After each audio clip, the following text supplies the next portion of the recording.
ரிஷபராசிக்காரர்களோட காதல் வாழ்க்கை எப்படி இருக்குமா? நிச்சயமா. ரிஷபம் காலச்சக்கரத்துக்கு 2ஆம் பாவம். சுக்கிரனே அதிபதியா கொண்ட ராசி. அதே மாதிரி சந்திரன் உச்சம் வரக்கூடிய இடம். எப்பவுமே அந்த காதல் அப்படின்னு ஒரு விஷயத்துக்கு தேவையான ஒரு கிரகமே என்னன்னா நம்முடைய மனம் ஃபர்ஸ்ட். கண்டிப்பா. சோ அந்த மனம் சொல்லக்கூடிய கிரகமே சந்திரன் தான். அப்ப சந்திரன் இவங்களோட ராசியில உச்சம் பெறது. இன்னொன்னு எதிர்பாலின ஈர்ப்பு அப்படிங்கிறது. பொதுவா ஒரு ஆண் ஒரு பெண் அப்படின்னு எடுத்துட்டோம்னாக்கா ஒரு ஆணுக்கு பெண் மீது வரக்கூடிய காதல் அப்படின்னு இருக்கு இல்லையா? இந்த ஆணுன்னு குறிக்கக்கூடிய ஒரு பெண் ஜாதகத்துல முக்கியமான விஷயம் என்னன்னா செவ்வாய்.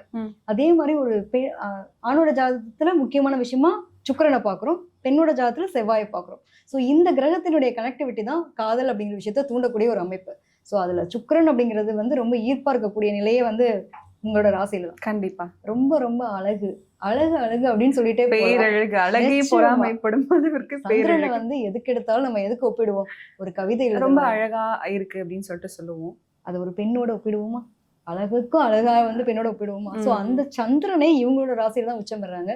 ஆணா இருக்கட்டும் பெண்ணா இருக்கட்டும் அவ்வளவு அழகா இருப்பாங்க பாக்குறதுக்கு. எனக்கு இன்னும் கொஞ்சம் நேரம் அவங்கள பார்க்கணும், அவங்க கூட டைம் ஸ்பெண்ட் பண்ணணும் அப்படிங்கிற அளவுக்கு இருக்கும். இயல்பாவே ஈர்க்கக்கூடிய தன்மை இவங்க கிட்ட இருக்கும். இவங்க பேசினா அழகு, எல்லாத்துலயும் ஒரு அழகுன்றது இருக்கக்கூடிய தன்மை. நல்ல சாப்பாட்டு பிரியர்கள், சாப்பிடவும் செய்வாங்க, சமைச்சும் கொடுப்பாங்க. இதெல்லாம் ரொம்ப ரொம்ப அழகான ஒரு விஷயம் இல்ல? கண்டிப்பா. இதுவே ஒரு ஈர்க்கப்படக்கூடிய நிலையா இருக்கும். அதுக்காக இதை சொல்ல வரேன்.